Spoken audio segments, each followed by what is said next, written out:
4ಕ್ಕೂ ಮುಖ್ಯಮಂತ್ರಿ ಬಂದವರು ಎಲ್ಲವರಿಗೆ ಹಂಚಿಕೆ ಆಗ್ಬಿಟ್ಟವು, ಎಲ್ಲಿ ಸೋಲ್ತೀವೋ ಎಂಬ ನಿಟ್ಟಿನಲ್ಲಿ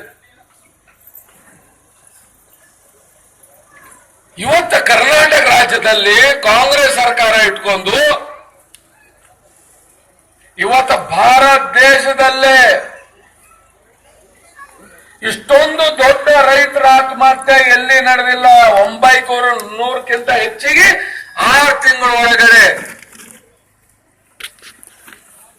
ಇವತ್ತು ಈ ಸರ್ಕಾರ 1 ತಿಂಗಳಲ್ಲಿ ಎಚ್ಚೆತ್ತುಕೋಬಹುದು ಅಂತ ನಾವು ತಿಳಿದಿದ್ದೆವು.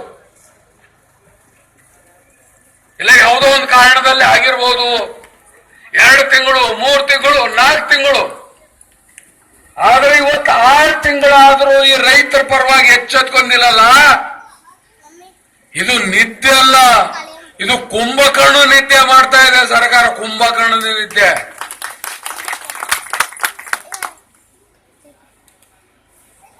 ರೈತರು ಯಾರ್ರಿ? ನಮ್ಮ ದೇಶದ ಬೆನ್ನೆಲುಬು.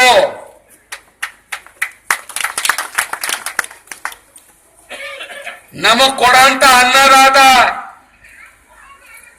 ನಮ್ಮ ಮನೆಗೆ ಒಂದು ಜೋಳ, ಒಂದು ತೊಗರಿ ಬೇಳೆ ಬರ್ತಾವಂದ್ರೆ ಅದ್ರ ಮ್ಯಾಗ ಯಾವ್ದು ಜಾತಿ ಬರ್ದಿರಲ್ಲ, ಅದ್ರ ಮ್ಯಾಗ ಯಾವ ರೈತ ಅಂತಿರಲ್ಲ, ಅದು ವಾದ ನಾವು ತಿಂತೇವ್. ಆ ರೈತಾಪಿ ಇದಕ್ಕೆ ಯಾವ್ದು ಜಾತಿನೇ ಇಲ್ಲ. ಅಂತ ಒಂದು ವರ್ಗ ಇವತ್ತ ಕಷ್ಟದಲ್ಲಿದೆ ಅಂತೇಳಿ ಕರ್ನಾಟಕದಲ್ಲಿ ಇನ್ನೂ ತರ ಈ ಸರ್ಕಾರ ಎಚ್ಚೆತ್ಕೊಂಡಿಲ್ಲಲ್ಲ. ಇವ್ರ ಪರವಾಗಿ ಎಲ್ಲ ಸದಸ್ಯರ ಕೈ ಹೋಗುತ್ತಾ ಓಟ್ ಹಾಕೋದಕ್ಕ? ಇವತ್ತು ನಾವೆಲ್ಲ ಇಲ್ಲಿ ಗಡಿ ಭಾಗದಲ್ಲಿದ್ದೀವಿ. ನಮ್ಮ ಪತ್ರಕರ್ತರ ಸ್ನೇಹಿತರು ಕುಂತಿದ್ದಾರೆ. ಇವತ್ತ ಬೀದರ್, ಗುಲ್ಬರ್ಗ ಅಂತಂದ್ರೆ ನಾವು ಆಂಧ್ರ, ಆ ಕಡೆ ಮಹಾರಾಷ್ಟ್ರ. ಏನ್ ಅಮ್ಮಮ್ಮ ಅಂದ್ರೆ ಒಂದು ಛಲಂಗ್ ಹೊಡೆದ್ರೆ ಆ ಕಡೆ ಆಂಧ್ರ ಆಗೋಯ್ತು. ಮಂದಿ ನೋಡ್ತಾ ಇರ್ತಾರ.